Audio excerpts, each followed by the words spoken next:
Yo, what is going on, guys? We are back today for some more Alliance Wars. So, in today's war video, we're going to be featuring war number 4 and war number 5 for season 47. And so far, going into this war, I have not died yet. Got a little deathless season going, and with this crazy tactic, crazy difficult tactic. So I was feeling very good. Well, that's not gonna stay for the whole season. So up first here we have is this rank 2 or rank 3 Sassy? Let's see, I don't know, but Sassy is a really good placement for him. We got Ace joining us as well. Hey bud, hey big guy. All right, it's only a rank 2 Sassy, but why this is such good placement is because it has power efficiency. So when Sasquatch goes into his Wrath of Tanarak with power efficiency, he consumes 0 power. So it's pretty crazy. I've done this fight before with Onslaught, and I baited like 6 special 2s in a row. Went across like the whole screen. It was sketchy. It was very sketchy. So I thought like I was ready for that to happen again. I was ready for something like that to happen again. So with Hazard Shift, it's easy to stack up the Neuroshocks at the start of the fight, so that's great. Now wait out the Poison, back to the Incinerate. Perfect. Lock all that in. Here he's throwing multiple special 1s, that's fine. So boom.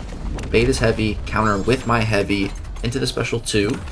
Fortunately, threw it a little bit when there was some poison, so we do get 1 poison debuff on us, but that's fine. So here he does trigger his Wrath. He also catches me with a little combo.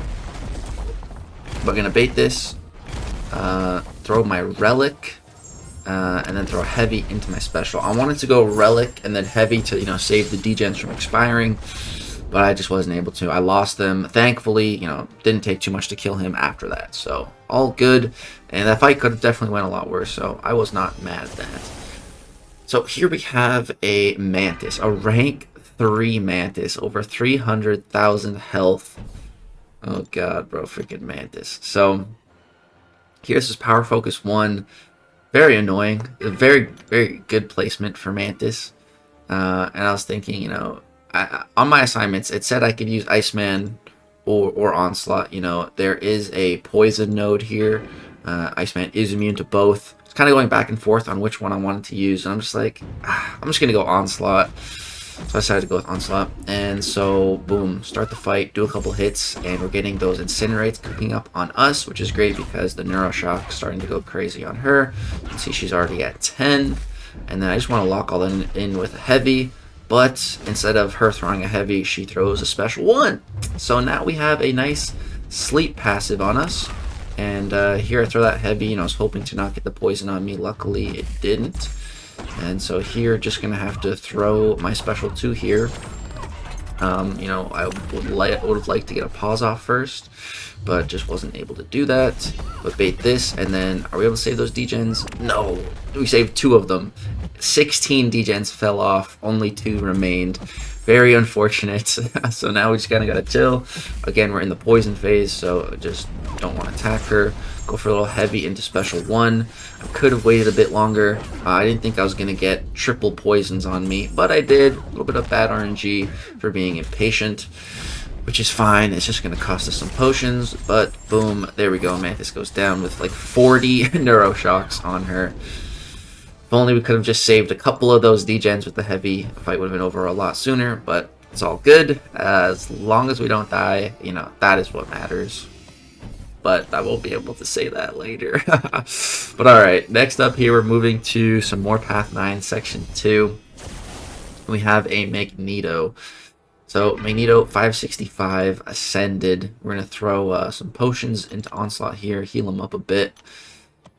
And so the nodes on this one I don't think are too bad. And here I'm going to throw on a combat regen. Right after I did it, I was like, oh, I didn't need to do that, because it's Shock and Bleed, Hazard Shift. Like, we're gonna heal just from the nodes, so kind of regretted popping that boost like right as I used it, but it's all good. But yeah, the first fight here on Path 9 is not too bad. It's the second one that's usually pretty annoying because it has one-eyed open, so you can't just parry freely and do your attacks. And so Magneto here is a part of the tactic, so he is going to be rooting us with his specials. which is totally fine. It's actually kind of nice if we space and time it correctly. I can actually punish his special with a heavy. And here I comboed it into my special too. So boom, bunch of degens, which is great. They're all paused. We're looking real good. Hit a little parry into the relic, into a heavy, into the special 1. And that's lights out for Magneto. So yeah, that fight went perfectly. Really felt good about that one. Just the heavy countering with the root. Sometimes root is helpful. Not often, but sometimes it is. So next up here, this is the one I'd open once, so I gotta be a little bit careful. But here it's just a rank 2 7-star unduped Kindred. You know, the big problem with Kindred is that awakened ability at the end of the fight. So we don't have to deal with that. So I'm really not too worried at all here. The only thing is, you know, I can't parry him. Well, I can parry him, but, you know, I can't hit him while stunned. Otherwise, that damage is going to be reflected to me, and I'm not trying to take damage. So just, when I fight Kindred, I like to just push him to special 2s. It's so easy to punish. You know, you can get the pause on all of his garbage. And then, boom, yeah, we're going to counter heavy into special 2 once again. Get the pause, get the degen cooking. And, yeah, that's pretty much the fight over. Yeah, hit a nice little light intercept into the relic, into what would have been a heavy, but he's dead. So 420 left on the clock. Kindred's down. All right, you know, so far we're crushing this war. Everything's going good. But here is where it's about to take a turn. Now we get past our path fights and we're on to shared fights, mini boss fights. This is where it gets tricky. So I took a Titania here a couple wars ago with Zemo, and it was a rank 2 Titania. Didn't go great. Or it went pretty good. It didn't go perfectly, but it went alright. We got her done. This one's rank 3. So almost 500,000 health. She's going to be hitting a lot harder. I'm boosted very big. I have a 30% boost on because I knew this war was not going to be easy. It's my last one as well. My last 30% boost. Put on an indestructible boost for this specific fight because I knew going to be rough. So let's start with Zemo. You know, hit a little intercept to get the taunt passive so I can block an unblockable special just like that. There we go. So, you know, so far not bad. Everything's going all right so far, but I'm going to be making some big mistakes. You know, there's just a lot going on here with the taunt, with the timers, with the unblockable specials, with all my stuff, knocking her down. And so right here, you know, so much going on. I wasn't paying attention at all to her haymakers, so I didn't knock her down. Here she knocks me down. I'm like, bruh, are you kidding me? She has 4 passive prowess here that just does a ton of damage into my block. Oh man, I've already lost half my health and I've barely done a quarter. Like, this is not going good. Here, knock her down. And get in some nice attacks while rooted, but the problem is she has so much power. I have to stop hitting her. I need a beta special here, and I'm like, am I just dead here? Like, I think I'm just dead here. She has so much prowess. She has too much power. Like, if I hide my webcam here, you guys can see her. Look at her power. You know, if I hit her one time, she's going red. So yeah, dead, just dead. I knew I was dead. That was fun. Very first death of the season. Felt pretty bad. But yeah, jump back in, and the cleanup here goes fantastic. That's usually always the case. You know, I die and I come back in, and things just go perfectly. Things don't go wrong at all, and that's pretty much what happens. So, revive, heal up, jump back in here. You know, we didn't even take off half. Didn't even take off half. Pitiful at first attempt. But yeah, we're gonna get back in here. We're gonna start the fight with a knockdown this time, just so we're doing damage. Hit a nice little clean intercept there. Get her taunted. You know, we're doing decent damage now. Can block this. The prowess isn't too out of control yet. You know, get a nice another intercept. Boom, keeping that taunt active. All right, boom. This attempt is going so much better. Get a heavy counter. Not like, looks like 2 different people doing these fights. Someone who knows what he's doing, and one guy who is just clueless. That's what these fights look like when I watch them back now, even though I did both of them. But that's what it looks like. So getting some good damage there. That was really good damage, considering, you know, the protection was active as well. But again, here she has a lot of prowess, and she hit me 2 times there. Luckily, I still had a couple hits left on my indestructible boost, so those soaked up pretty much all the damage, and we made out of that just fine. So boom, knock her down here. We got the taunt, so we can block the unblockable special while rooted. Right. Almost done. We're in the home stretch of this fight now. One more special 2 should get the job done. Her haymakers are ready. Protection comes back. Boom, take down the protection. She triggers the haymakers, so now she's indestructible. So here we're just going to throw the special 1 to kill that time.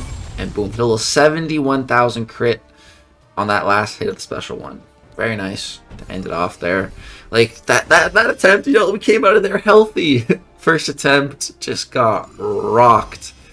It's the way she goes, though. So that's first death of the season. Now, next up here, we move to Bullseye. Now, I'm comfortable fighting Bullseye with one champion only, and that is Onslaught. I'd say Onslaught's my favorite counter to Bullseye. But, you know, I did ascend Iceman as a Bullseye counter. So this is a 565 ascended Bullseye. And I'd say this is probably the best place on the map to put him, because you can't parry him. And that's what makes this guy so difficult. That's what made me think he was like the best defender in the game when he came out, because for the Battlegrounds meta that he dropped in, you know, you couldn't parry. So that makes him so difficult. Whereas if I could parry, you know, I could use Onslaught and I could get passive stuns going and easily pause my stuff, and I wouldn't have to worry. So going into this fight, my game plan was just, alright, I don't want to deal with a special 1. I don't want to deal with a special 2. Just going to push from the special 3s and hide behind my ice armor. But here I take 20%. I went from 89% to 69%. Ice armor is supposed to cap all damage at 5%. But Bullseye special 3 applies a passive disorient. So I guess that somehow bypassed ice armor. And after that happened, that just shook me. You know, it completely threw me off my game, because that was my entire plan. And right there, my ice armor broke because he crit through my block for more than 5%. So now I don't even have ice armor. So here I'm thinking, okay, well, I can't push him to special 3 because the disorient, you know, it might just kill me. I don't know. So here I bait the special 2, and like an idiot, I block the final hit, which is the only part you can't block because it passively stuns you, which I know. I just got in my head and nervous, and I just froze. As Iceman, and I froze. And yeah, there's second death of the season. So here, I'm in a position like, okay, do I revive and heal up again for the second time this war? Or do I just use Onslaught and finish this? You know, it's only 30% left, like 100k. I can't parry, but I'm thinking, you know, Onslaught should be able to finish this. Like, I can get some Neuroshocks up too. This is polka dot power gain, but unfortunately it's only debuffs. If it was the other polka dot power gain, Onslaught would be fantastic here, but it's not. So yeah, here eat a special 1. That's always fun. Here's got the killer instinct, so I gotta chill. So boom, just wait for that to fall off. Bait a heavy counter with my heavy. We got 17 Neuroshocks, so I'm just basically using those to kill him here. Just keeping those refreshed, chilling, throwing those. All right, he's going down. You know, we've already taken off, you know, 20%. We started with 30%. We still have over half our health left. I'm like thinking we're fine. Then he evades into the special. That's great. I'm almost dead. I'm cornered here. He hits me with a 19k crit on his heavy. He's at 1%. I thought he'd die. Oh no, I die first. Third death of the season. Again, I went into this war, the 4th war of the season, Deathless, coming out of it with 3 deaths. So, you know, that's fun. And I felt really bad. I felt really bad for dying. I didn't feel too bad about the first 2 deaths, but that 3rd death was definitely my fault. You know, not reviving Iceman and everything. But then I looked at the score, and it's 26 to 71, and we have 16 fights left. So once I looked at the score, I was like, oh, okay. It's chill. It's fine.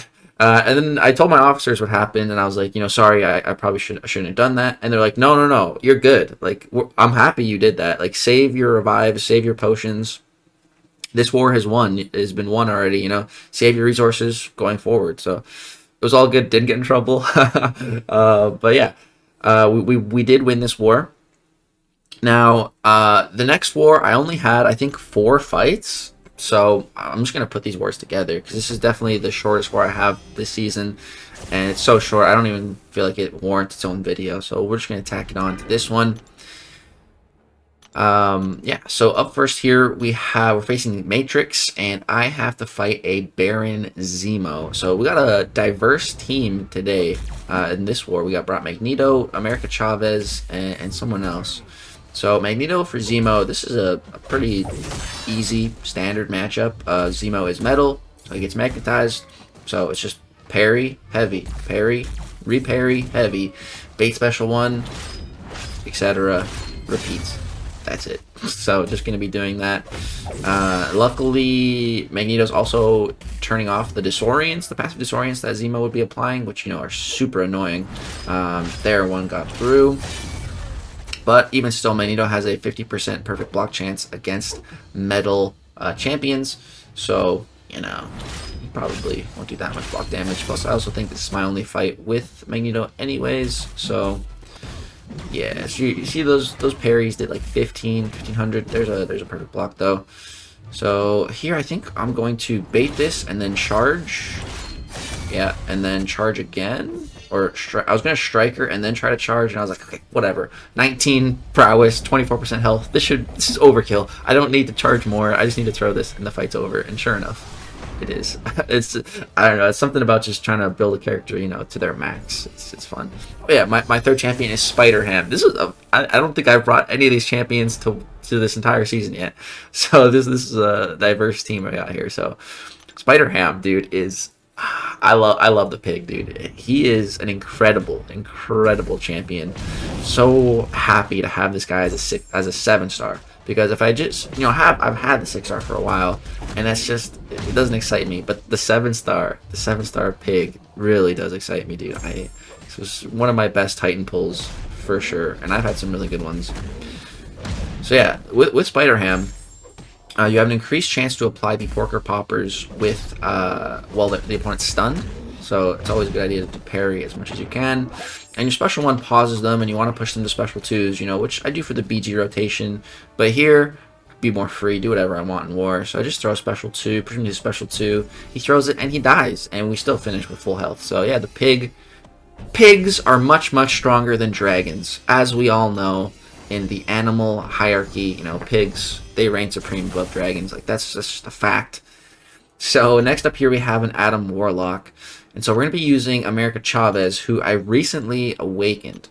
And so here I'm going to throw on an indestructible boost because I'm a little bit worried about this fight. And mainly because it's two different things. The first thing is I'm not familiar and comfortable with America Chavez.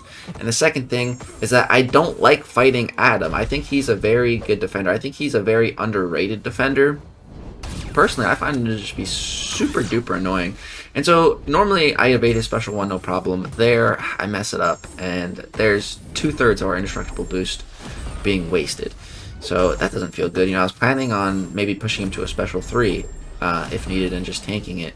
So, you know, and there I get hit by a special 1. And that does like 40% of my health too. Gee, thanks Adam. That's real nice of you, man. Thanks. So yeah, we're gonna go heavy, 2 hits into the special 2. Does some nice damage, but unfortunately he triggers his pod.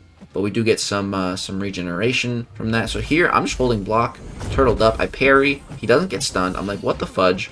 So combo relic into special 2. But thankfully, not all that's not needed. Just a combo and a relic is enough, and he's dead. So I'm like, all right, get me out of that fight. Freaking Adam, dude. That special 1 scared the crap out of me. It just did so much health. Thought I was gonna die, but we're fine. And so next up here, finally, we have a 565 Dr. Doom. For our final fight of this war, like I said, only 4 of them. And we're going to be going for some of that piggles. So, boom, get in these medium combos, trying to stack up as many of those Porker Poppers as possible. Little tongue twister there. And so here I am going to throw the special 1 to pause all of those Poppers, lock them in, and then we're going to push Doom to his special 2. And boom, bam. Does some nice damage to him. We take a little bit of block damage, and what you also want to do with Ham is you like dash back, hold block. You can like trigger his evade. As you saw there, we evaded like the second hit of Doom's special 2. Like Ham just evaded that for me, which is very nice. And so here, just going to throw a special 2. So that's 11 poppers and 5 fell off. It's down to 6 poppers. He throws a special 1, 33k burst. He did. And that's my path for this war. So yeah, lots of deaths in that first war. Very unfortunate. But then, you know, we have an itemless war in the next one. So, you know, that was nice. And the cool thing is that we actually managed to win both of these wars. So for Loki, at this point in the season, 5 wars deep, we're undefeated, no losses yet, which is really great, man. Feels really good. This is such a foreign feeling. We won like all of our off-season wars, and we've won every war so far this season up until this point. Like that, usually we lose every single off-season war, and when the season starts, we usually start a little rough. So like this has been nice. And this war against the Matrix, the last one there, we only had 12 deaths in Alliance. They had 20. Just to give you guys a perspective on the death counts we're looking at this point. But yeah, that's going to go ahead and do it for this double war video, jam-packed full of all kinds of fights with different attackers and deaths. So I hope you guys did enjoy. My perfect season has ended, but we're still going to have fun, and got a lot more interesting fights and wars to upload to show you guys some more cool stuff. So stay tuned. If you guys are enjoying the war content back on the channel, do drop a thumbs up. Let me know you like it and want to see more. Thank you guys so much for all the love and support. Hope you enjoy. Peace out.